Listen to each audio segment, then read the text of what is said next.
All right. It is now recording. Ladies and gentlemen, welcome to our online class session.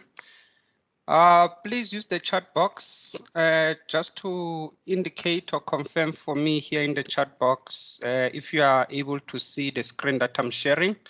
You can use a smiley face, emoticon face, anything there so that I can know that you are able to see the screen. Because I'm gonna have a class learning session with you online following the slides as well as the Brightspace pages. So if you can just confirm that for me with the smiley face or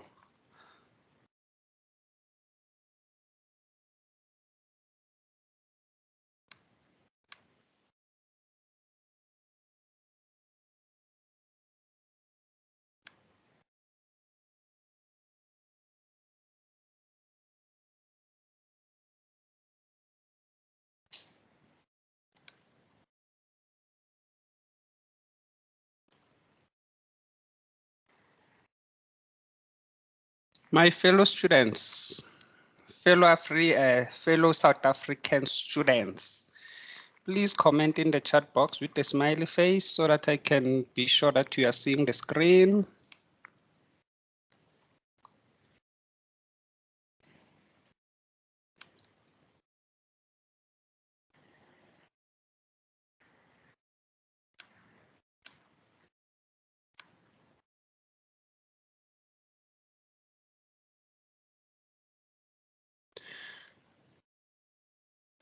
Also, please admit other students which are joining because it keeps on asking for them to be admitted. Probably logging in using a link before you logged into my Brightspace has those implications as well that you are not signed in on your TUT for Life email address, so you are appearing as a guest, but that is fine. It's just we need to admit you. So please admit any students that is knocking on the door. Because I will be continuing on my other side of the screen. Okay, without any waste of time, let's look into the announcement regarding test 3, the online test. You are aware of this, which is scheduled next week, 20th July, next week Tuesday, for 1 hour, 30 marks, multiple choice test, case study, research proposal, theory-based as well there. So today I want us to go through the research proposal and the practical application of that. So we're gonna do one case study, practical application. We've already covered chapter 1 to chapter 6, as you can see here. Your test will be chapter 2 to chapter 6. We've already covered that part. So it will not be based on theory, it will be based on practical application. So you will need to download, if you haven't yet, the document on Brightspace as well. So if you are using a computer, please log in and download a proposal guidelines because we're going to work on that case study. So on Brightspace, you will see on the screen, I'm under overview tab.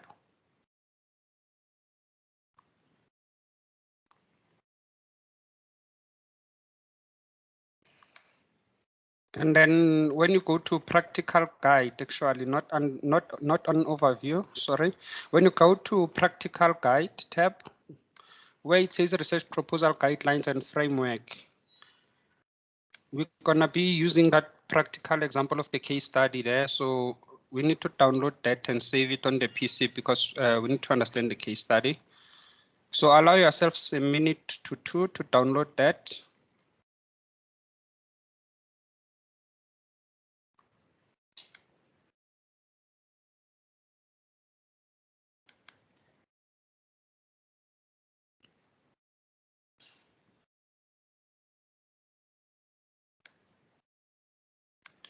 At this point and stage, actually assuming that you know these guidelines. You are familiar with them because these are the guidelines that I've presented on many occasions regarding the research proposal. So it's a 13-page document. So we're gonna apply a case study into these guidelines, and the case study is, if you go down, we already have theory here, so we're just gonna include practical application. So the case study is on page 6. Read the case study below and answer questions that follow. Healthy behavior. So it is now 1:10. It's a very short case study. We're gonna give ourselves about 2 to 3 minutes. Download that case study, read the case study, and we're gonna start with practical application.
Tembili Dwaba, I see your hand is up. You can unmute your mic and ask any question if you do. Sorry, I'm late. I'm late. I thought perhaps you won't see me since I'm arriving as a guest. Oh, okay, no problem. We're just reading the case study. So, did you catch up on reading the case study? For Rose. Not for Rose. The one that is showing right now on the screen. For which campus is this? Is this Pretoria campus? No, I don't even think I have this case study. Okay.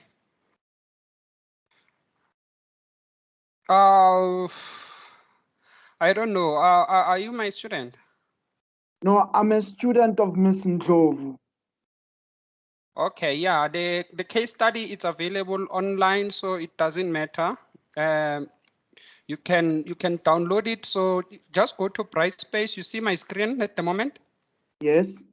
Yeah, when you're on Brightspace, you come to Research Proposal Guidelines and Framework. It's under Practical Guide here. Okay. You download, you click here where it says Research Proposal. Mm-hmm. It's gonna download this 13-page document, which shows Okay. you the research proposal and the case study. So do that so long and read the case study while I continue with the practical application. Okay. So what you mean is while I read, you're gonna carry on. Yes, I would like to save time because you joined us late. So there was 5 minutes for reading the case study. Okay. And you are a tutor, ne? Yo. No. You are a lecturer. Yes. Okay. Okay. No, thank you, Mr. I don't know your name. Mr. Mashango.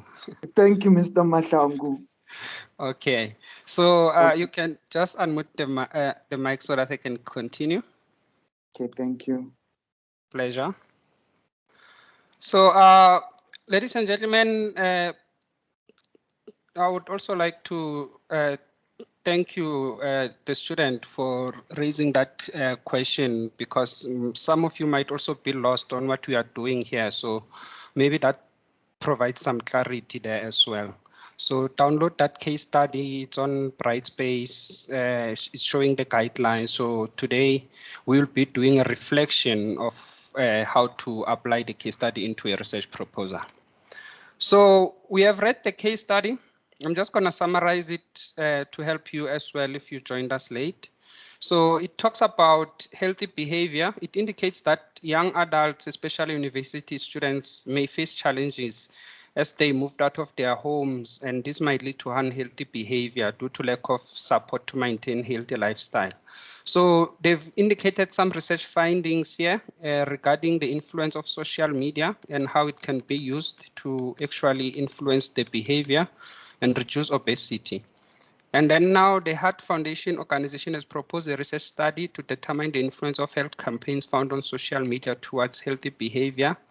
And then here we get the direction of the way that we should take in terms of addressing this research proposal or developing this research proposal. So they provided direction in terms of the budget, direction in terms of aspects to be investigated, as well as the findings, when are they needed. But you will note that it says research findings are required by end of December 2018. So it's because this case study that I'm using or that is used here, it was developed in 2018. So we're just going to change that to this year. Research findings, we will assume they are required by end of December 2021. All right, so let's start with practical application for that. So in this document, we're going to try and complete it here. However, you will have to take notes if you can, or you will have to actually, once this recording is available online, you can rewatch it at some stage. So I will encourage you to participate as much as you can. If you don't understand anything, just unmute the mic. As you can see, I can't be able to see hands on the app since I'm busy on the document this side. So just unmute the mic and interrupt the, if you have any questions so that I don't lose you. So in the introduction, the first part, research project title, I would advise you to leave this one blank.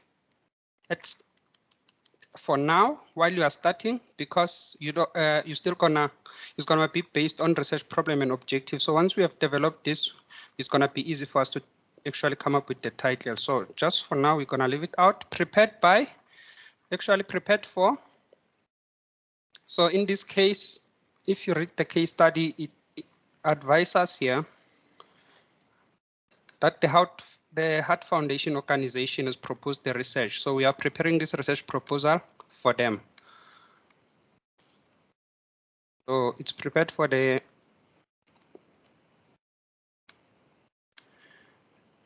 Heart Foundation.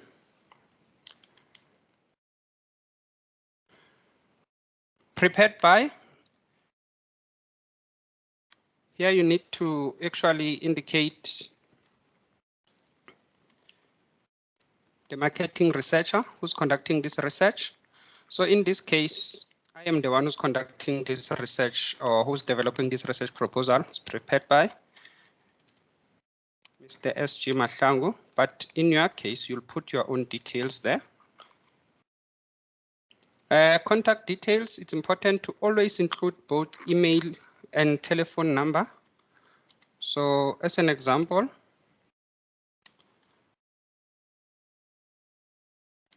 and my email as an example there.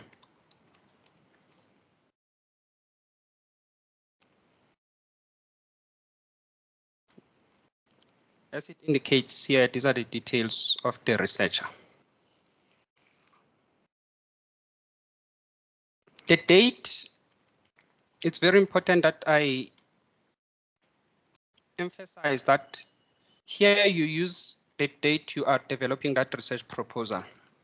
Because when they evaluate research proposal, they want to know which ones are outdated, which ones are actually still up to date, because sometimes we can submit research proposal and they only evaluate it after 3 years due to the process, which is long and so on. So here you write the date that you are preparing the research proposal.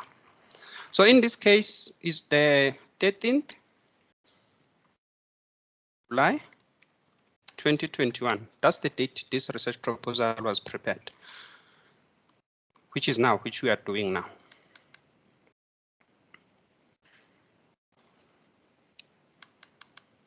So I'm quickly gonna copy this information and put it on the page where it's relevant. This is where it should be, where we have the discussion. Remember, we must also provide a discussion. So you will see that where I took it here, it was just an outline. So I also want you to see the discussion as well. Like it says for number 2, you must first discuss it and provide practical answers. 2 marks, they illustrate that for you. 1 mark for a discussion, 1 mark for a practical application.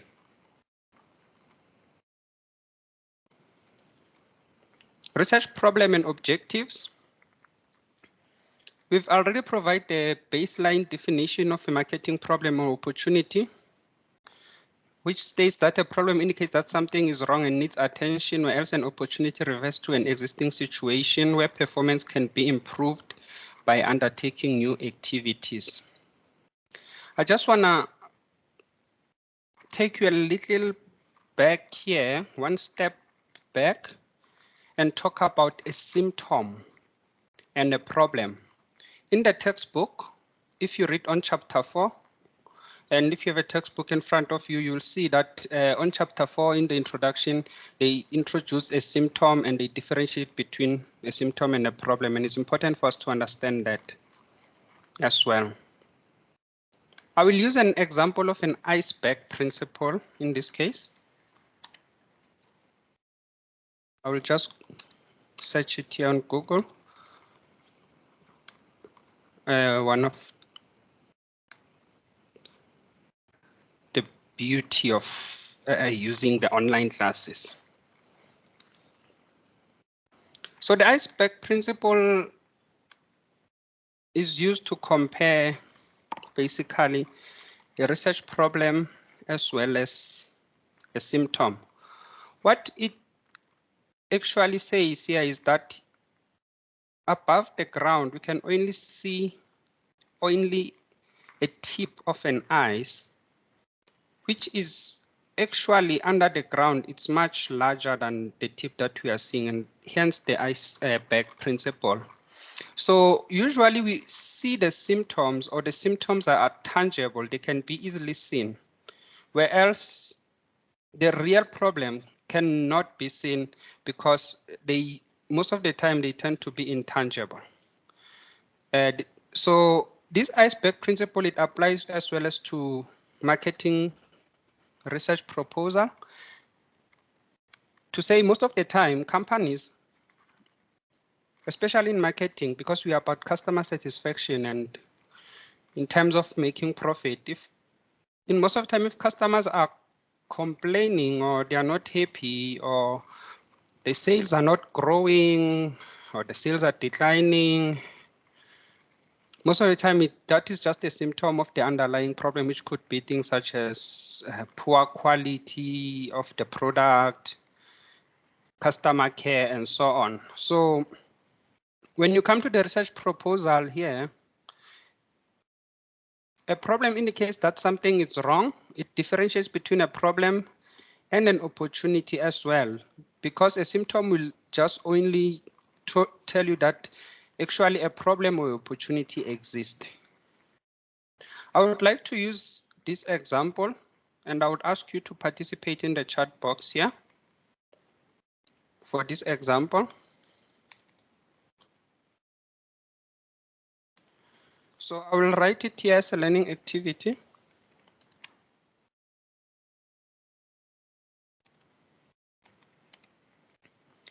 Indicate a chat box the symptom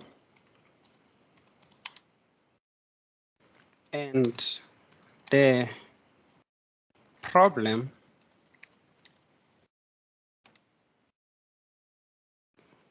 faced by South Africa right now.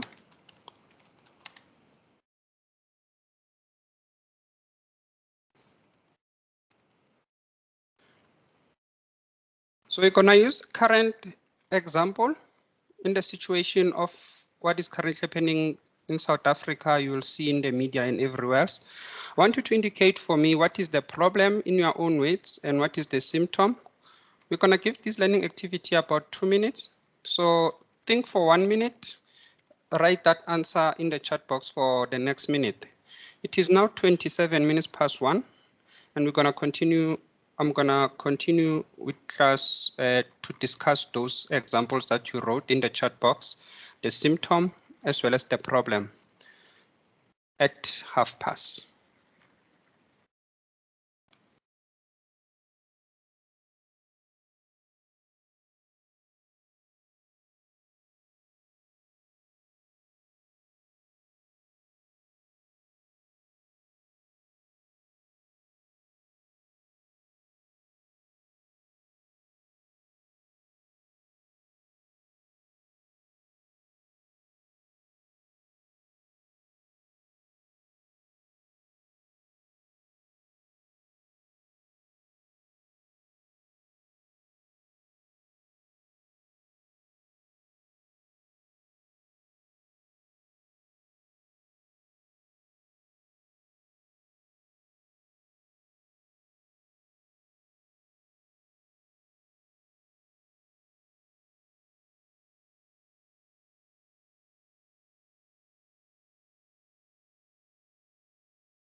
Okay, ladies and gentlemen, you're left with 1 minute, 60 seconds. So please type in your answers in the chat box now.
Okay, thank you for that practical answer. This one relates to the case study. So my question actually was related to the current looting that is taking place, but this is a good practical example of the case study that we actually have here. So sorry for the confusion there. So young adults, as the case study indicated, in South Africa, especially universities, are faced with problem or a challenge of being overweight or obese. That's the problem or the marketing problem of the case study that we are seeing. That's correct. So in this case, sometimes it can also be a research opportunity. So if it's a research opportunity, you'll have to indicate the research opportunity in terms of marketing. For example, this could be a research opportunity to collect information about the usage of social media, or this could be a knowledge gap. So in research, there is a nice article that it identifies some gaps. For example, a practical gap. For example, maybe marketers don't know whether something such as smartphone advertising is effective or not. So that could be a practical gap for them, or how to plan it or how to implement it. Whereas knowledge gap also exists whereby there is no knowledge regarding whether it works or it does not work. So marketing opportunities in most cases are usually identified in terms of gaps. So in this case, it was definitely a problem because they also indicate that obesity leads to diseases such as diabetes and so on. So that's another research problem, especially the stats part where they talk about more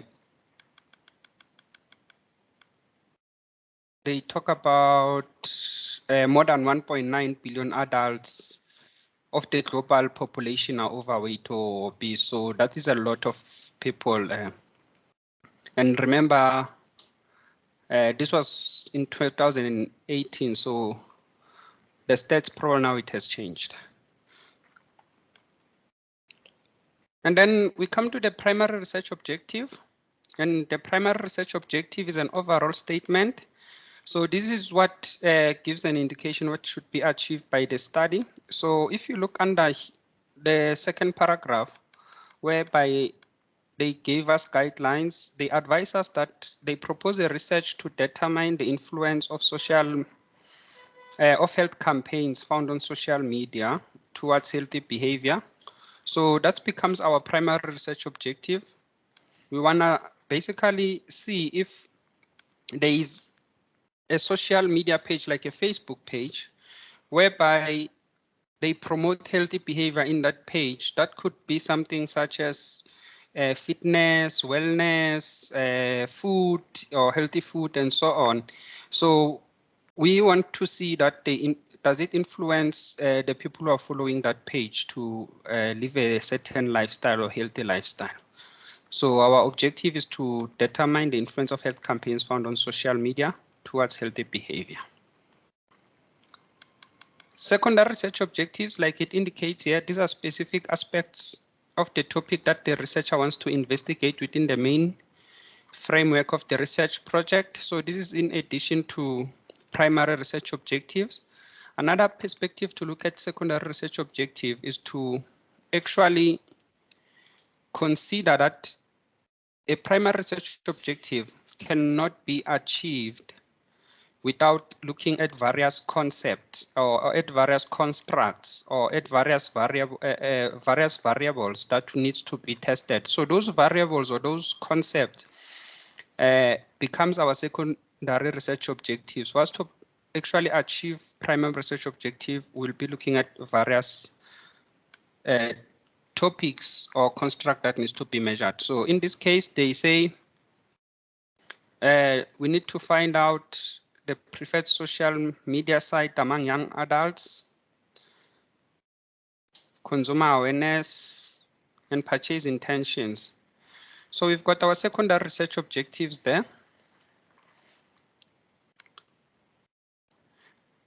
You must remember that whenever you write an objective, this is in general, it doesn't matter whether is an objective, a marketing research objective, or is a marketing plan objective, you always start with the word to. So this could be to determine, to find out, because this shows an intention, this shows a plan that we're having a goal to achieve. So to find out preferred social media site among young adults,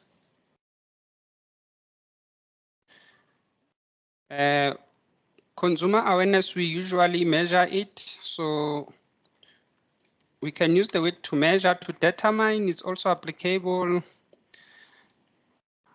It's just about logic here with the weights. Like, for example, you cannot use the weights like maybe, for example, to explore, because explore tends to be something that is unknown. So awareness is something that can be measured. Or the weight such as to compare, you cannot use such weights here because we are not comparing where else somewhere. So it's just the logic weight usage or terms usage that you can use. But to determine, I will suggest you to make that one as a baseline. You can always use to determine preferred social media sites, to determine consumer awareness level of health related problems. And lastly, is that we also need to determine consumer purchase intentions towards healthy food.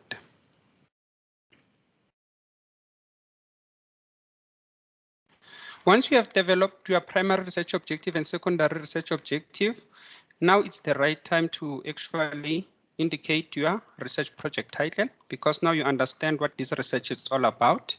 So the title, there are 3 aspects that we need to discuss here.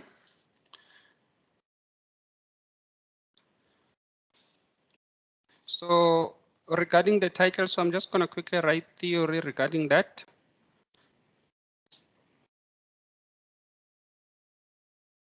There are many guidelines on how to write an article, how to write develop a research proposal, as well as specific guidelines to the title. Some of these guidelines, I'm going to type them here. They indicate that the weight or the length of your title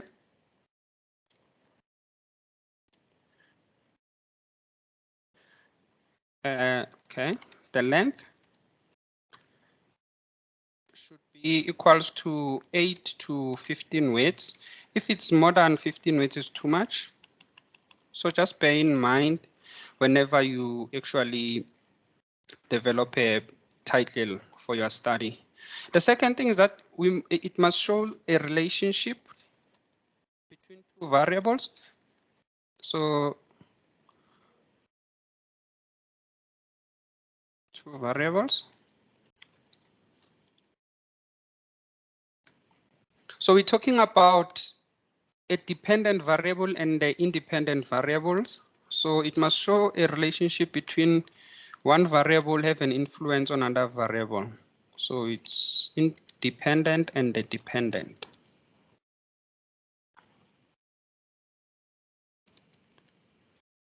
This must reflect in your title. And lastly, they also talk about the delimitations. Delimitations refer to limitations of research in simple words, the scope, the boundaries, which are chosen by the researcher. So basically here we're talking about your target audience. For example, the research is limited to young adults, the research is limited to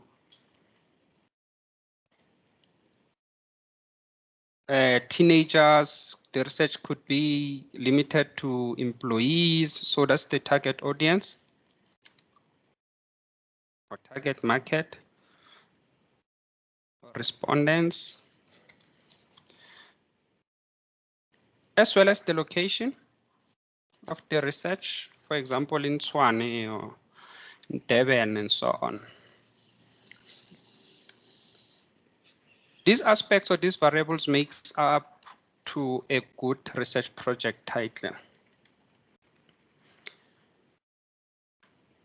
Another advice is to use your primary research objective if you look into your primary research objective, it should show you the relationship between the two. So your primary research, the length, we'll come back to that. We can easily adjust that. The relationship, you find it in the primary research objective. So you take your primary research objectives. So in this case, there we have our primary research objective.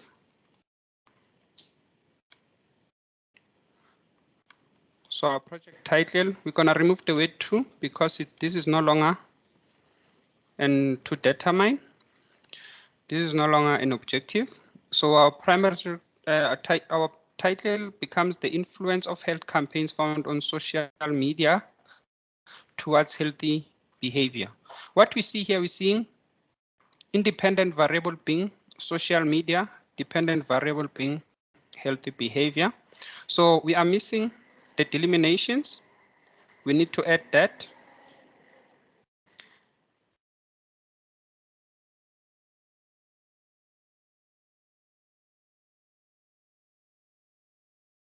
So we can say, if you read the article, it said university students and young adults. So we can say on young adults, and it also mentioned the location. I think it said Gauteng, around Pretoria. So in Pretoria.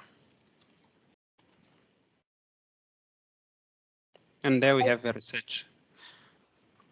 Sorry, yes? So can I ask you a question? Yes. Concerning the delimitation, can't we say social media is a delimitation since not everyone is... Yeah, never mind. So it's okay. It's fine. Never mind.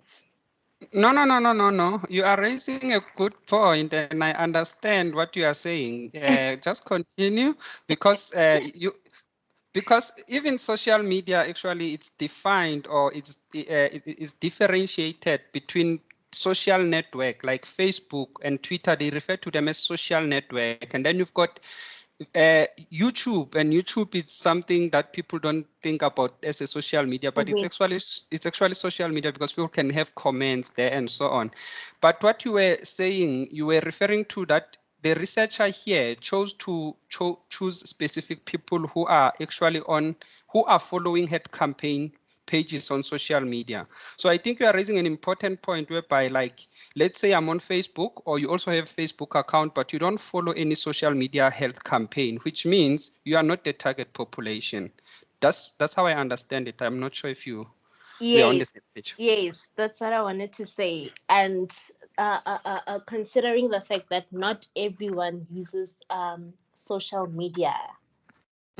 Considering so it's a choice made by the researcher. So we can include that this research is also limited to social media or sorry, social media users or social media users. Remember, it also that follows. It's important that follows specific health campaigns pages, or because some people will be having a social media account, but they won't be targeted because there is nothing we're gonna gain from them. They don't follow any social media health campaign. Yes. Yeah, so 100% correct. In the scope and the delimitation include anything that the researcher, you understand it absolutely perfectly. Any decision made by the researcher which limits the findings of that research. So I also want to explain that why it's important for us to include research delimitations. You will see on the research proposal, there are 2.6, so we must also include them there, is because most of the time when we develop a research proposal and we conduct a research, we collect data, and that data, once we publish it, people use it in general, where else that data was actually limited to a specific study. I can make a lot of examples. For example, let's say a study conducted in China about coronavirus. The findings might not be actually applicable or generalized to South Africa, because South Africa, it could be that we are having a different population group, different cultures, so the context does not apply. So we need another study to see if it can be generalized. So the limitation is important to always state them in the research, so including that one. So in summary, I'm just going to remove this now. I think you do understand. Let's see, do we have 15 weights here?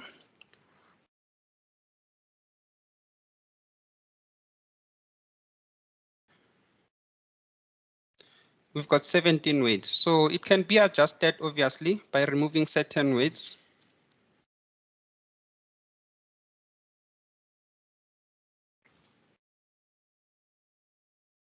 Or you can leave it 2 weights extra. Sometimes they also don't count things such as off, on, in, and so on. So it could be still 15 weights. And once you have developed that secondary research objective and primary research objective, and you have developed the title, I just have to warn you here. I've been facilitating this subject for a while now, and every time I advise students to actually use this method whereby they develop a primary research objective before they develop a title. In a sit-in test, what I usually find when I mark, I will find a research project title empty, indicating that the students followed my method, but he or she forgot when you get to primary research objective. So you must have some sort of a reminder or something that can remind you, or rather, what you can do, you should rather start with developing a primary research objective and come directly to the project title before you discuss the opportunity or a problem. But don't fall part of that trap whereby you left a space and you forgot to complete it there as well. Research questions are based on the objectives. Once again, here we don't have three objectives. I must be emphasize that we don't have three. We've got 4 objectives, primary and secondary. So which means in total we must have 4 research questions. So it's just a matter of rephrasing this into a question. That's all. So if we have to rephrase this, it can be written as an example. To determine the influence of health campaigns found on social media towards health behavior. So the question here is, does health campaigns found on social media influence the behavior? That's one perspective of asking it as a question. Or do health campaigns, so because it's more than one, do health campaigns found on social media influence healthy behavior? To find out preferred social media site among young adults, once again, it's just a matter of rephrasing it and having that question mark at the end there to show that is a question. Most of the time, we always, when you rephrase as a question, you always take it from after the verb. As you can see here, I'm taking it after the verb.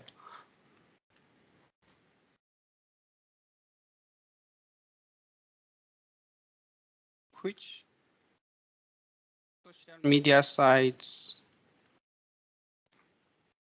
and then you can put action here, are mostly preferred. So it's just a reverse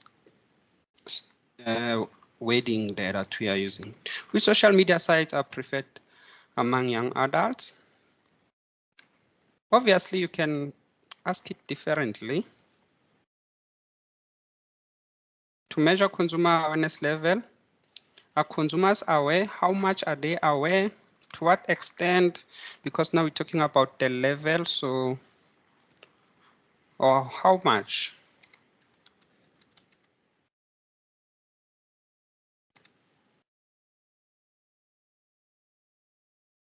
To consumers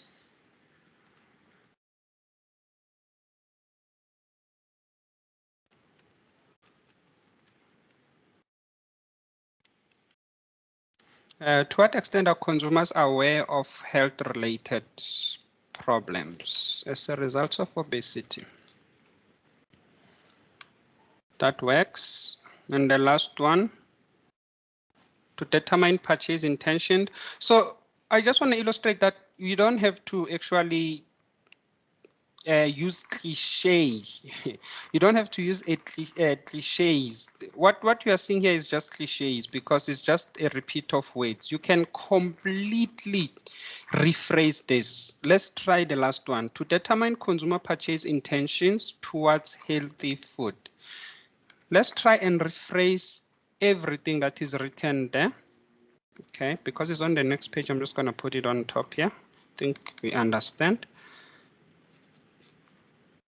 So we're not going to use any of this word by meaning we rephrase. So in other words, it says to consumers. So we can ask our young adults.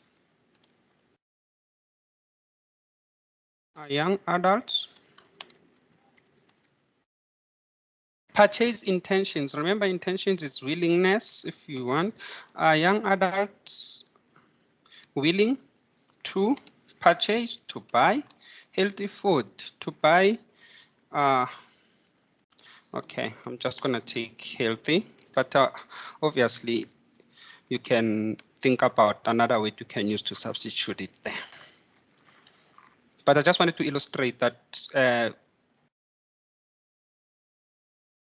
willingness to buy, purchase intentions, and if you rephrase that, it shows that you have the ability to comprehend and understand the information as well as to develop your own statement, which is very good and also dangerous. I must warn you, it's most people will tend to use the weights that they found here, which there's nothing wrong with that. You also allocate marks. So if it's simpler for you to do that, do it like that, like you see here, like we did with the first ones, because this might be a risk where you actually lose context, or it can be a challenging as well, whereby you change the meaning of what we are supposed to ask. So do it with caution. As a result, okay. Hypothesis. This is an important and challenging step in the research proposal. So I'm gonna try by all means to illustrate here. So please pay as much attention as possible here. I'm also gonna ask you to actually try and develop one hypothesis based on these guidelines, because it's still a big issue whereby we find that most of the hypotheses are not developed correctly. So a hypothesis, what you need to understand in this definition or discussion, like it says here, is a guess and an assumption, an unproven statement, proposition about relationship between two or more variables. This is an important part of the definition, between two variables. Let's forget about the more part. It's just between two variables that can be tested with empirical data. The best way to state the hypothesis to use if-then statement. One variable will be in the if, the other variable will be in the then statement. So we also need to understand the independent variable and the dependent variable here. So I'm gonna quickly add some few notes here, because it's imperative that we understand how good hypotheses are developed. So they say we must use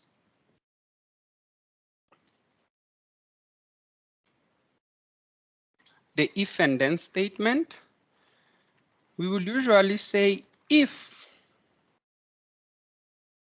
independent variable, which means that this variable it hardly depends on anything, then the statement will continue to say, then the dependent variable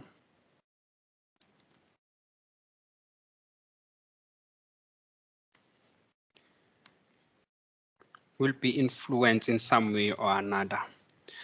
So we use the words such as, if this variable increases, what will happen to the dependent variables? It might increase, it might decrease. So one will be HO and H1, the null hypothesis and the alternative hypothesis. Let's use examples because practical examples is what we need. So let's think about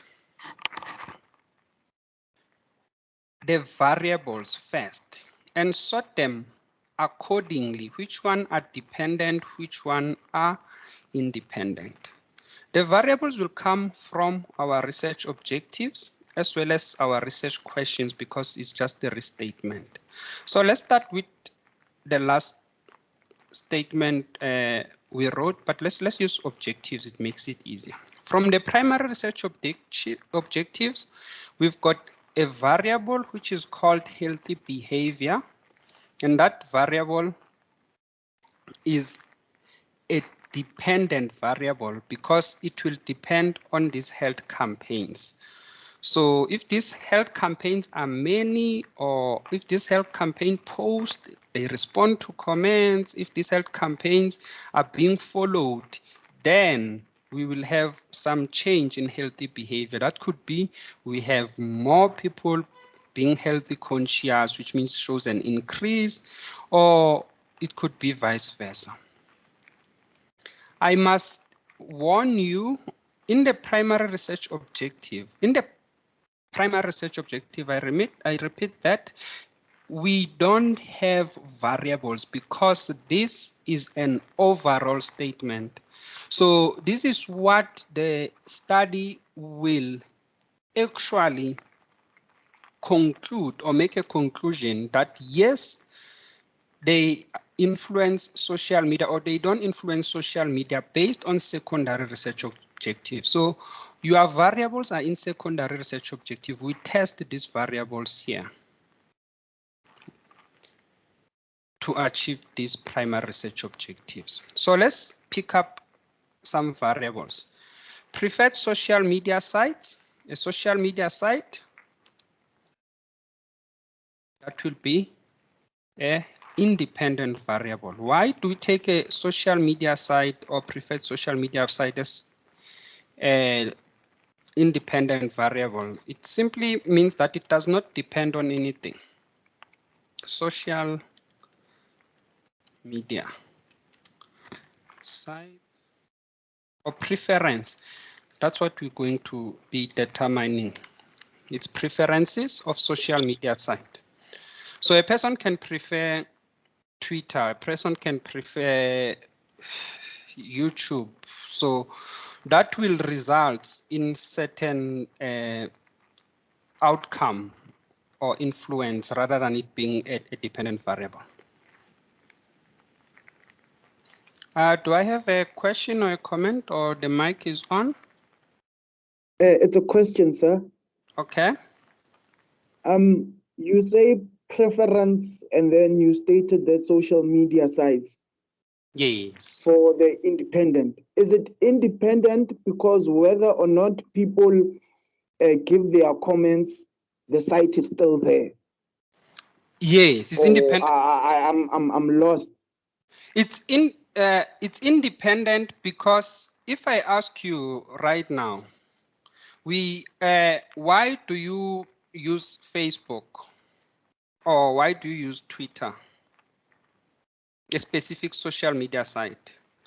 It simply means if you have an answer to that question, that will be that you use a specific social media site because it depends on that answer, but it's unlikely that you'll have a specific answer that you're using Facebook because it depends on your income, or it depends on Oh, your gender, and so on. So okay.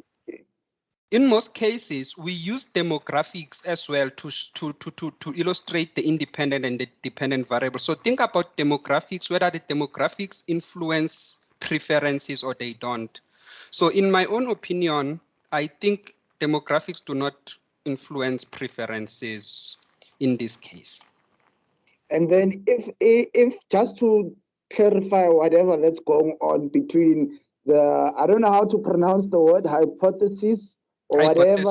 Yeah, independent and dependent. Dependent would be if we go to social media and say, I'm dependent on social media because I can't go straight to the organization.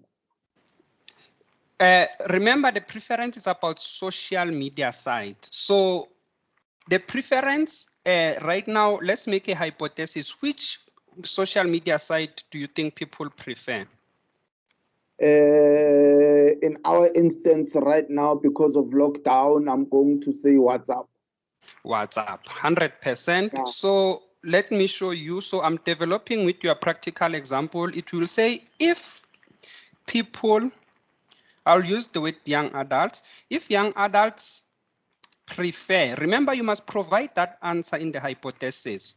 So the answer that, the assumption that we're making, we are saying it's a WhatsApp. If young adults prefer WhatsApp, then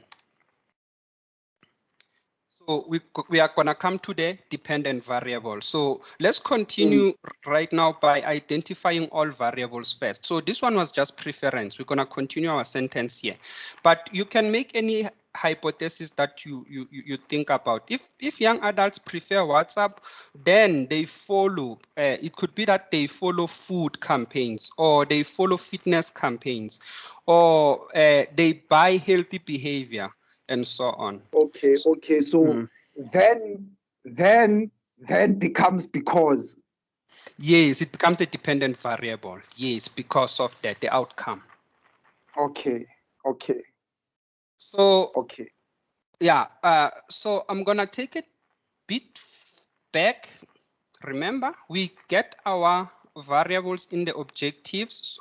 So I was still on the first objective. These were preferences that we needed to find out. So let's come to the second one. We also need to find out awareness. So we also need to measure awareness. So that is another variable. We must ask ourselves, is awareness a dependent variable or independent variable? For you to be aware of health-related problems, do you gonna depend on something or not? So in my own view, it's a dependent variable. For you to be aware, it can depend on whether you are reading books. For you to be aware, it can depend on whether you are following those social media campaigns. So it's not the independent variable in this case. So we've got awareness, and we are testing health-related problems.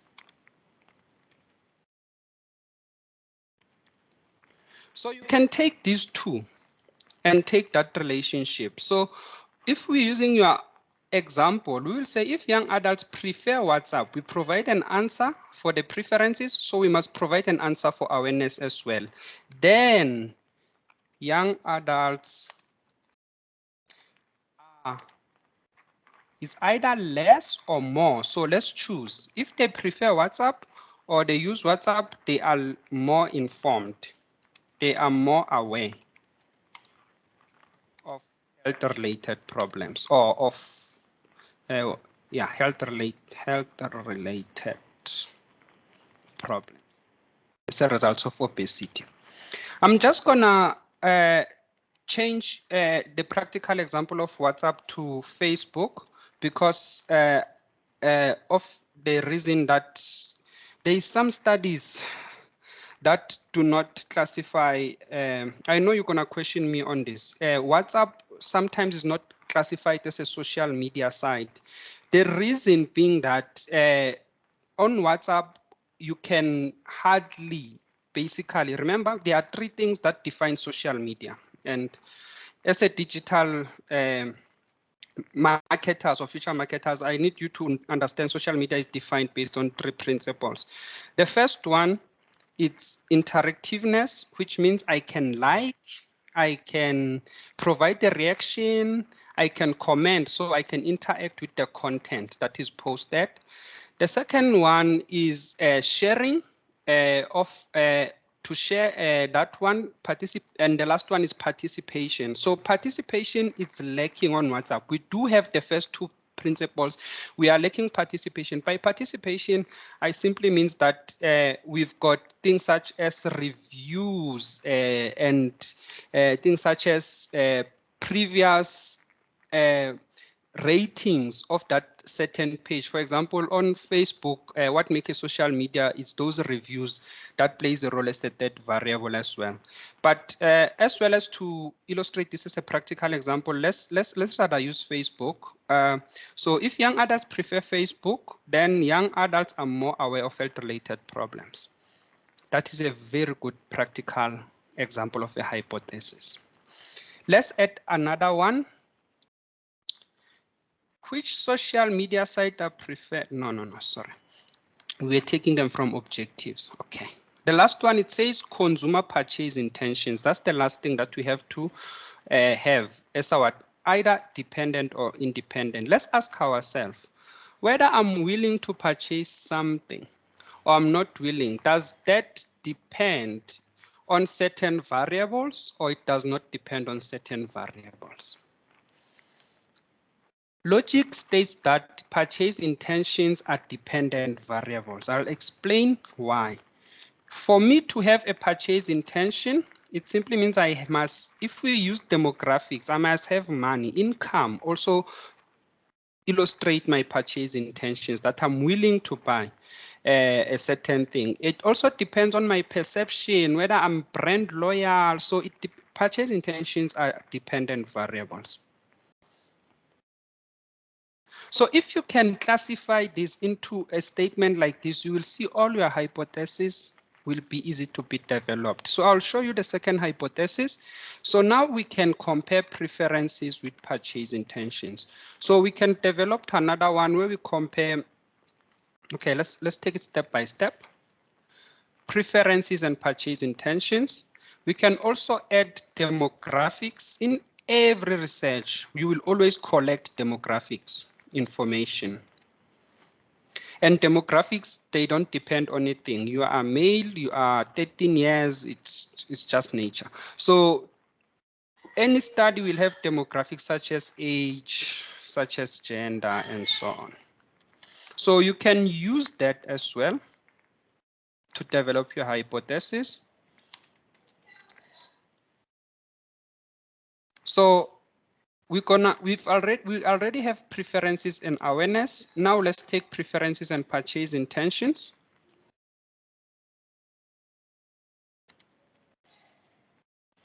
So our second one could be if young adults, remember we are taking preference. If young adults prefer, let's take something, a social media site that allows consumers to buy, because that social media site will work nicely with purchase intentions. If young adults prefer, which social media site you can buy, like an app? Okay, that's gonna be hard. So I think WhatsApp can work nicely here, but I'm just gonna refrain from it. So I've got Twitter, I've got your Instagrams, I've got TikToks. So let's take TikTok for a change. If young adults prefer TikTok, actually TikTok will work best with being informed because they will see more videos and videos are more illustrative than text. If adults prefer TikTok, then they are more aware. You can see now it's more practical. If they prefer Facebook, because Facebook, they can also actually have links to purchase and communicate, then they are willing to purchase healthy food or they have purchase intention.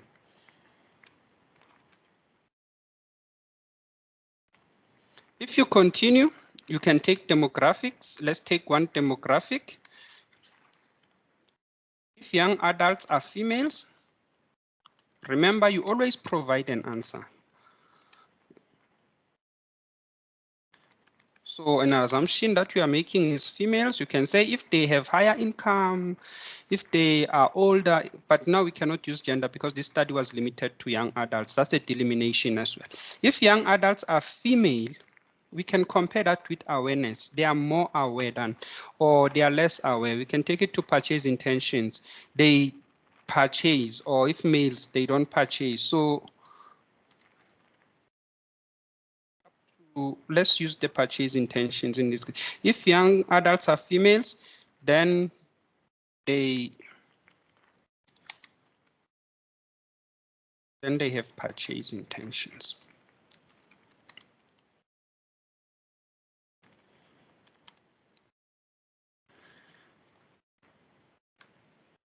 The last one will be demographics and awareness. You can see just by having that, you've already have 4 hypotheses. I also want to caution you to always think about dependent and independent, because if you swipe this around, your hypothesis changes as well. Let's show one, for example. If we took preferences and we thought it was a dependent variable and took awareness and made it independent variable, here it would read as follows. It will say if young adults are more aware of health-related problems, then they prefer TikTok. You can see I swiped the independent and dependent, and the sentence does not make sense because now we cannot say because you're now more aware you prefer TikTok. TikTok is a dependent variable that it's a preference, it relates to that. This one, it's not that bad to swipe them around, but think about the last one. It will be very bad because you will say if young adults have purchase intentions, then they are female. So you are completely actually making a conclusion on that. So it must be dependent versus independent variables, but that is not too strict. So at some stage, I know at in the back of your head, you might also have some disagreement and say it still makes sense that if they have purchase intentions, then they are females. These are 2 variables. That's why I'm saying it's not that bad. It's still acceptable, but I always aim for 100%. Research delimitations. This study is limited to, we've already identified social media users, like you've indicated up there. Social media users who follow pages. These are young adults. This study is Pretoria.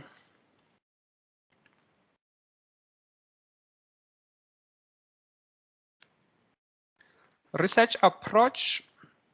In this case, they told us here that we must interview 400 young adults. That's a lot of people. So that tells us we are using a quantitative method. Our motivation here is that we are testing a hypothesis, first of all. And remember, our hypothesis is primary research objective that social media influence behavior. That is the hypothesis that we have. It can be false. The results may come out and say social media does not influence behavior, but that's the aim of the research, to actually test that hypothesis whether it's true or not. In research, we always say results which there is no results that will not agree with your hypothesis, because you always have the null hypothesis and the alternative hypothesis. It's just that the results will be alternative or the null. Test social media as well as large sample size, and we also cite that 400 respondents.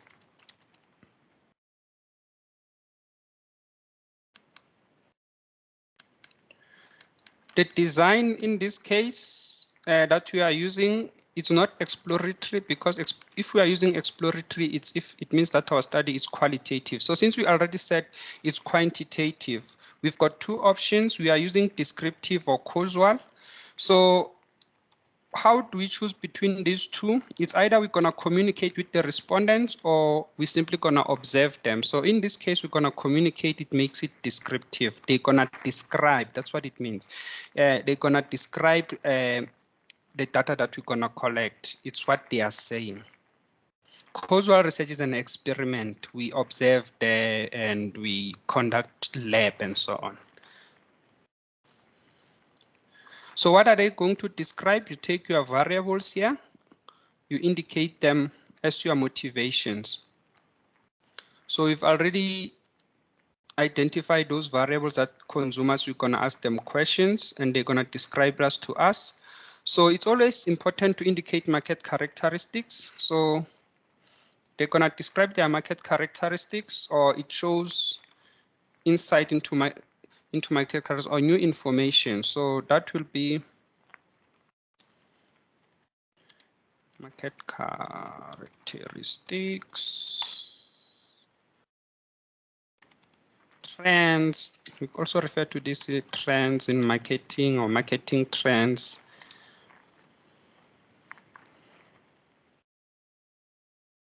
Will be examined, include. So they're going to describe their preferences. Remember, you cannot observe preference. So that's why we say it's descriptive. They must tell us which one they prefer. You cannot describe whether a person is aware or not, but you can observe knowledge. There's a difference between awareness and knowledge.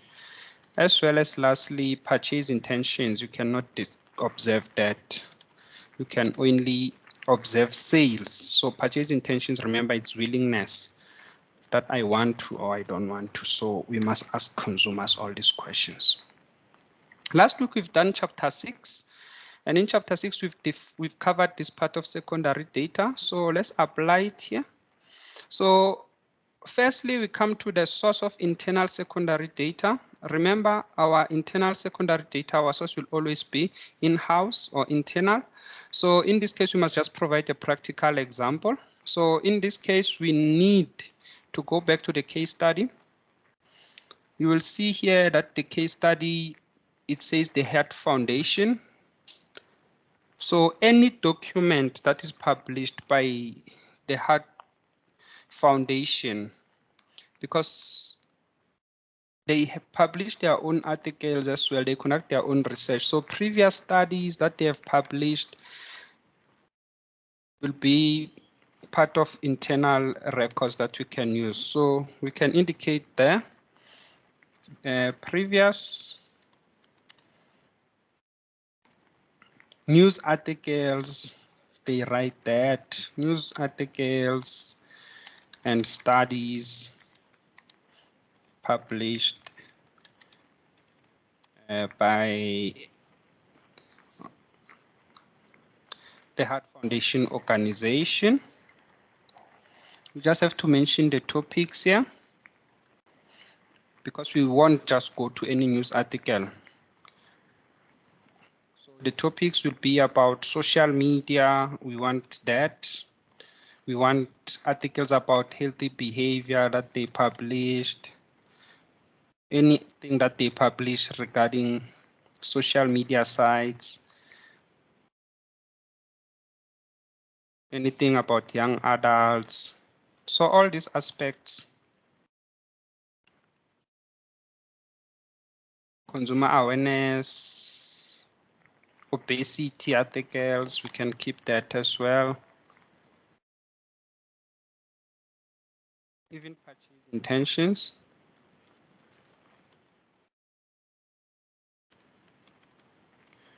Will be examined, so we're going to examine that.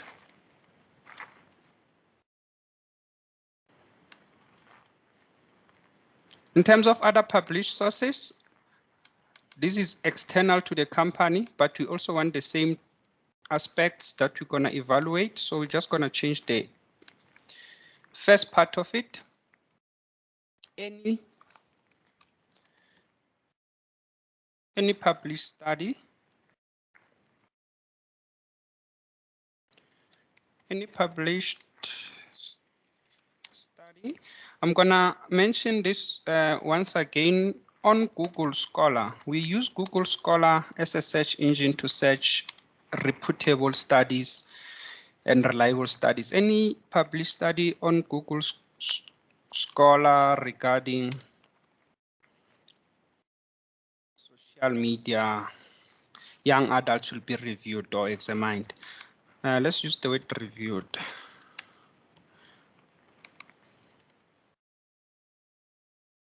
I just want to show you this Google Scholar, what it actually means. We're going to take all this. These are the concept of our topic. Let me show you Google Scholar. You can just search here, Scholar. .google.com.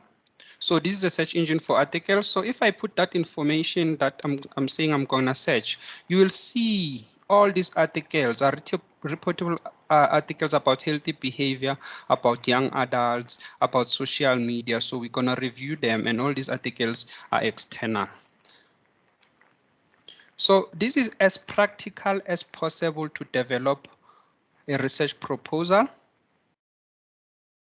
And this comes to chapter 6.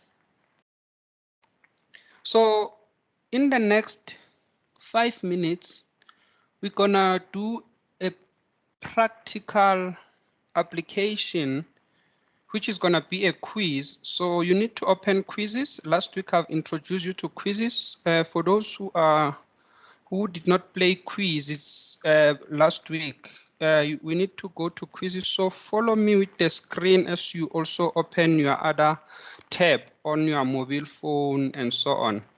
It's very engaging.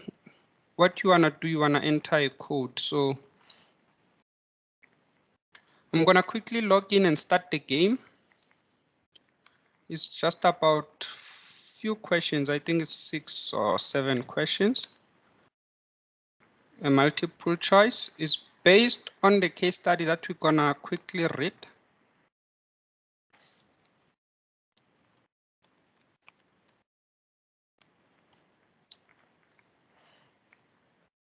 So I'm gonna use the new blank so that I don't lose you in a blank document to explain what you need to do here.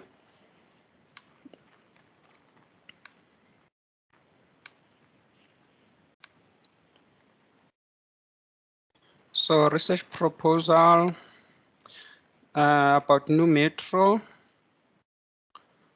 start a live. So I'm gonna make it a live quiz. It's gonna expire at the end of this lesson, so you won't be able to play it after the end lesson. So I just wanna check, okay, everything seems fine here. Okay, here are the instructions.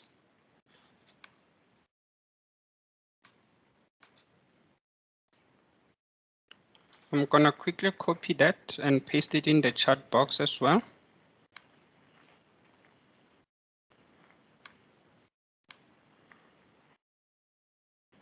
So that's the link and that's the game code.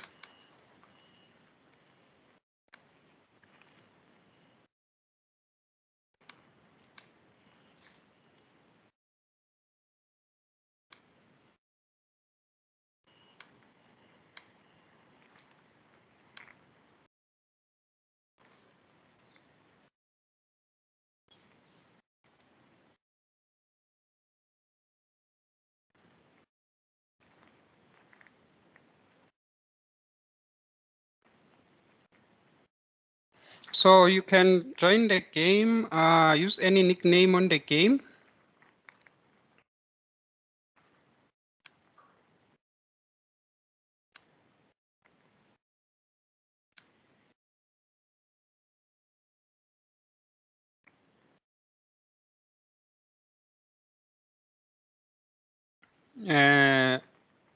Remember the game code 243818.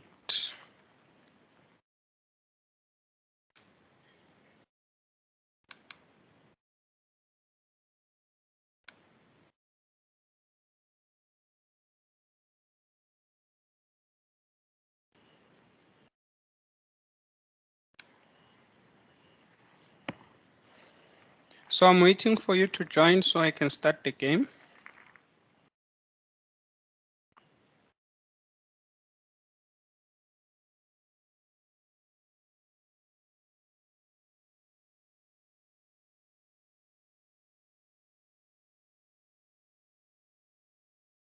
I have one participant.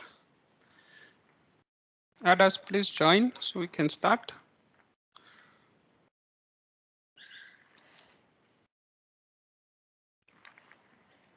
Since it's a live quiz, 2 participants, 3. So as you are joining, I'm gonna click start so that those who have joined can continue playing.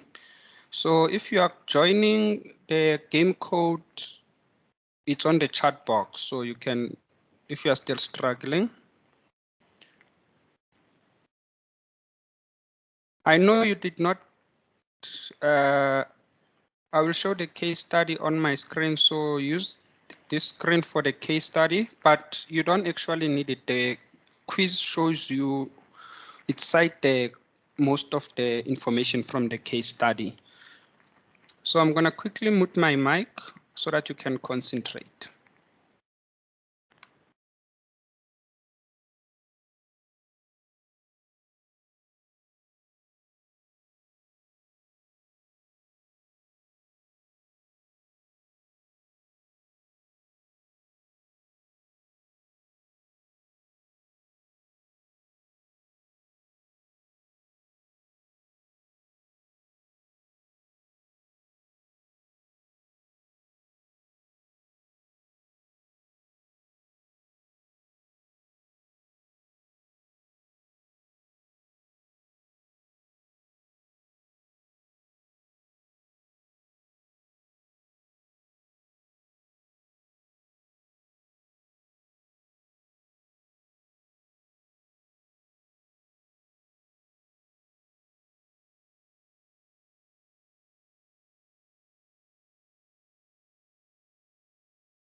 Elmsaya, you unmuted yourself. Do you have a question? No, sir. Oh, okay.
Okay, ladies and gentlemen, thank you for participating in the live quiz. I must admit, I was pressured by time here.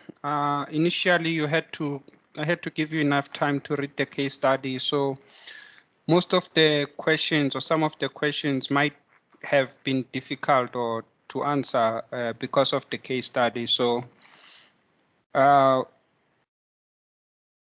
the time was not on my side. I do apologize for that. But this is helpful for me to identify the areas where you are lacking. And I hope it's been fun and you enjoyed it. So I'm going to conclude the class for today. I'm just going to stop the recording now. So